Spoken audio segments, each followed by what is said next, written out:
මිරිස් බැද්දනේ කෝ දෙන්න බල මිරිස් කරලා මේ තියන්නේ මෙන්න බලන්න මෙන්න මෙහෙමයි මිරිස් කරලා මෙන්න මෙහෙමයි බෙදලා තියන්නේ ඉතින් මේක මාසයක් වුණා තියාගන්න පුළුවන් පොඩක් ගන්න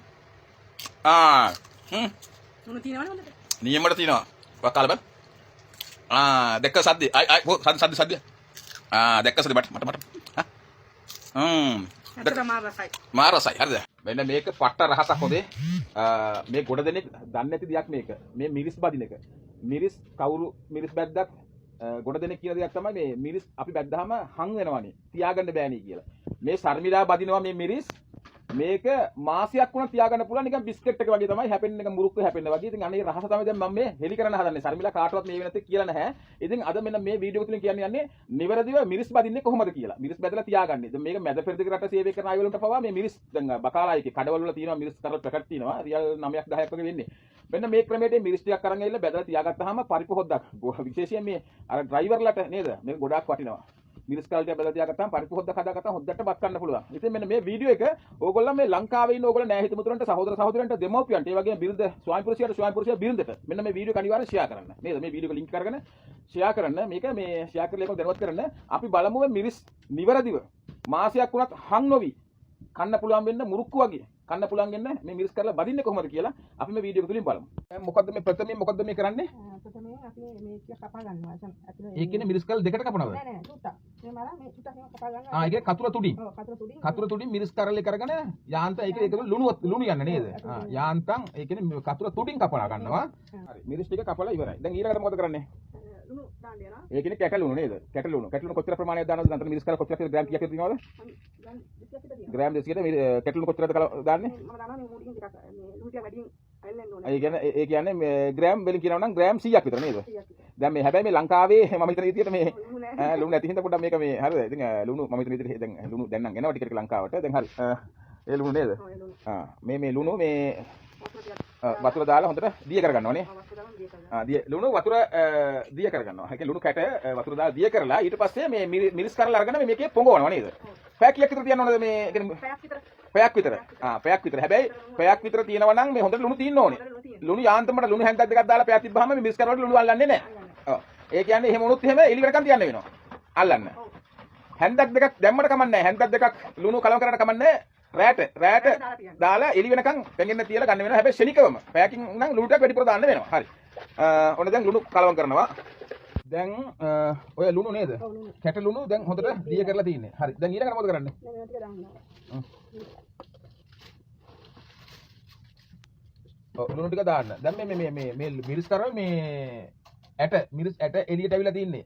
පුළුවන් තරම් මේ මිරිස් ඇට එළියට නොයන විදිහට තමයි මේ කතුරු මේක කපා ගන්න ඕනේ. ඒක දෙකට කැපුණොත් එහෙනම් මොකද වෙන්නේ? මිරිස් ඇට එළියට එනවා. එළියට આવුත් එහෙනම් මේකේ අපි මේ බදින වෙලාවට මේ මිරිස් ඇට ටික එළියට ගියාට පස්සේ අර මිරිස් කලට රහ අඩු වෙනවා. නේද? මිරිස් ඇටත් එක්ක විකනකොට තමයි මිරිස් කරලා රහ වැඩි. ඉතින් ඒකයි අර දෙකට කපන්න එපා. ඒක වැරදි දෙකට කැපුවොත් කතුරු තුඩින් යාන්තමට කපා ගන්න මිරිස් ඇට එළියට එන්න තියෙන්නේ. හරි. දැන් මොකද කරන්නේ? දැන් මේකෙන් මේ බරක් තියෙනවා. ඒ කියන්නේ මිරිස් කරල් මේ උඩට මතු වෙන්න තියෙන්න මේක දියේ හොඳට යට වෙන්න දෙකට පිංගානක් නේද? බර මොනවා හරි. මොනවා හරි ඔයගොල්ලෝ දැන් අර මිරිස් කරල් පොඟුවට දාන භාජනයට ඇතුල් වෙන විදිහට. ඒ කියන්නේ අන්න එහෙම යට යන විදිහට මේ පිංගානක් තිබ්බා.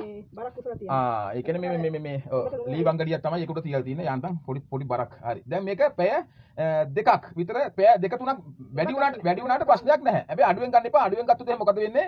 ලුණු නැති වෙනවා මේ මිරිස් කරල් වල. ඒ නිසා පොඩ්ඩක් මේ පැයක්ම තියන්න ඕන කියලා නෑ. පැය දෙක තුන. හැබැයි පැය 5කට එහා පැත්තේ තියන්න එපා. එහෙම තිබුත් එහෙනම් මොකද වෙන්නේ? ඇඹුල් වෙනවා. ඒ කියන්නේ මිරිස් කරල් ඇඹුල් රහක් වෙනවා. සමහර කට්ටිය රහට කැමති. ඒ කියන්නේ මේ ලුණු, සැර, ඇඹුල් තුනම තියෙනවා.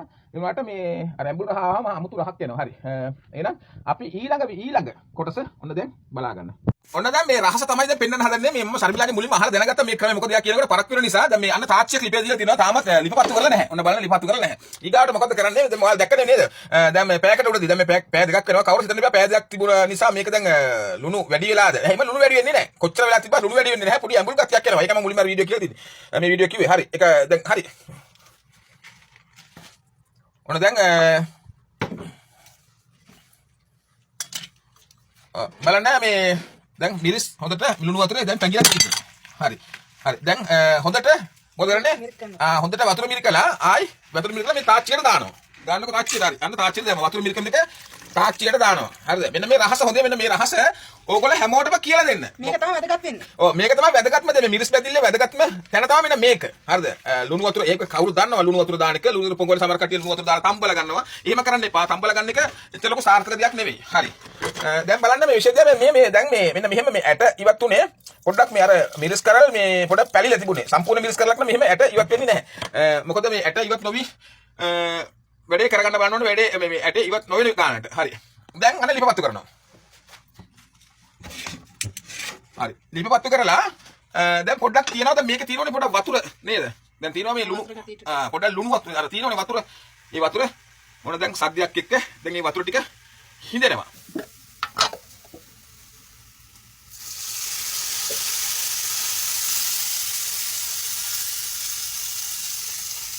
හරි බලන්න මේ සාමාන්‍යයෙන් මේ තීන මට්ටමකින් සාමාන්‍යයෙන් දැම්මා මේ මිරිස් තීන මට්ටමටම තෙල් දාලා තිනවා අවශ්‍ය ප්‍රමාණය තෙල් දාගත්තා.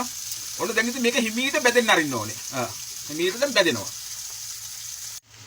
දැන් බලන්න ඕනට වැඩිය ගින්දර වැඩි කරගන්නත් එපා ඕනට වැඩිය ගින්දර අඩු කරගන්නත් එපා. එතකොට මේක ඇවිල්ලා ගෑස් ලිපේමද කරන්න ඕනේ. එතකොට හරියට දෙන්නේ. දර ලිපේ බැරිද කියලා මේ ලංකාවේ ඉන්න මිනිස්සු අහුවොත් එහෙම නැහැ. හරිද?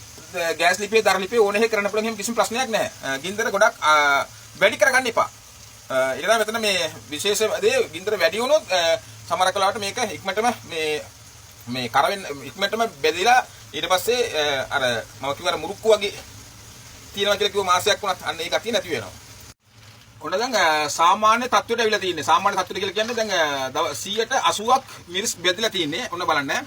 අර මම ගින්දර වැඩි කරන්න එපා කිව්වනේ. ගින්දර වැඩි කරාම මොකද දන්න වෙන්නේ? ටක් ගාලා මේක මේ මිරිස් කරලා කළු වෙන්න බලනවා. කළු වෙන්න බලනවා මිරිස් කරලා ටක් ගාලා උඩින් බෙදෙනවා. ඇතුලේ බෙදෙන්නේ නැහැ. ඒකෝර තමයි හං වෙන්නේ. ඉතින් දැන් මේව දැන් අපි හොඳම දැන් බාන්න ඕන වෙලාව ඇවිල්ලාද කියලා අහනවා. මේක නිකන් අර නිකන් සර ගාලා නිකන් අර දන්නව නේද? මේ ලී කෑලි වගේ මේ ලී කෑලි එකට ගැටෙනකොට කොහොමද අන්න ඒ වගේ අපිට දැනෙනවා. දැන් එහෙම තාමත් මේ මට්ටමේ තියෙන්නේ. උස්සලා දාන්න බෑ. පොඩ්ඩක්. දැන් නම් හරි. දැන් හරි ගන්නට ඇවිල්ලා තියෙන්නේ. දැන් ඔන්න බා ගන්න යන්නේ. දැන් බානවා. හරිද? ඔන්න දැන් බා.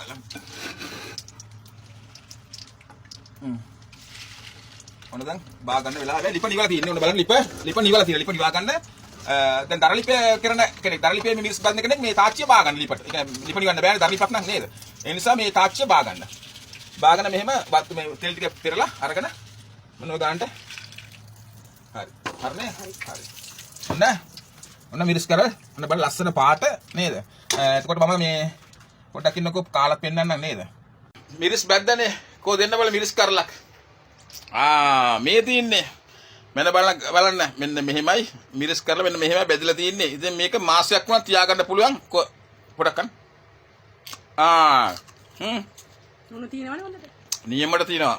වක්කාල බල. දැක්ක සද්දේ. සද්ද. දැක්ක සද්දේ මට. ඇත්තටම මාර රසයි. හරිද? ඉතින් අනිවාර්යෙන් මෙන්න මේ වීඩියෝ එක ඔයගොල්ලන් අනිවාර්යෙන් ෂෙයා කරන්න. සමහරක් වෙලාවට ඔයාලට අනවශ්‍ය වීඩියෝ එකක් එන්න පුළුවන් මේක. හැබැයි මේක මේ ශ්‍රී ලාංකිකයෝ ගොඩ දෙනකොට අවශ්‍යම වීඩියෝ එකක් මේක. ගොඩක් කට්ටිය දන්නේ නැහැ මේ මිරිස් කරලා කොහොමද බදින්නේ කියලා. ඉතින් මේ ශර්මිලා මේ ඉදිරියට එයා මේ දැන් මෙන්න මේ වගේ ගොඩක් හොඳට උයන්න පුළුවන්. මේ වගේ ලොකු දේවල් දන්නවා. අනිවාර්යෙන් ඔයාලත් අදලා අපිට කියන්න. ඔයාලා හදලා මේ ශර්මිලාට කියන්න. ඔව් හරියට ඒ වගේම තියෙනවා හොඳට තියෙනවා කියලා. ඔව් ශර්මිලාට හරියට සිංහල තමයි එන්නේ නැත්තේ. නමුත් අනිත් ඒවා හොඳට ශර්මිලාට සිංහල ටිකක් පොඩ බේ. හරිද? පොඩ සිංහලම් බේ. ඒ වුණාට මේ වැඩේ සුපිරිටම කරනවා. ඒ නිසා දැන් ඉස්සරහට මේ මැද පිරිතකරට සේවය කරන අය වලට විතරක් නෙමෙයි මේ ලංකාවේ ඉන්න අය වලටද මේ මෙන්න මේ වගේ අලුත් අත්දැකීම් දන්නේ නැති දේවල් ශර්මිලා කියලා දෙවි. එහෙනම් ඔයගොල්ලෝ හැමෝටම අනිවාර්යෙන් කියලා දෙන්න. අනිවාර්යෙන් ශර්මිලා කියලා දෙවි. මෙන්න මේ වීඩියෝ එක අනිවාර්යෙන් හැමෝටම ෂෙයා කරන්න.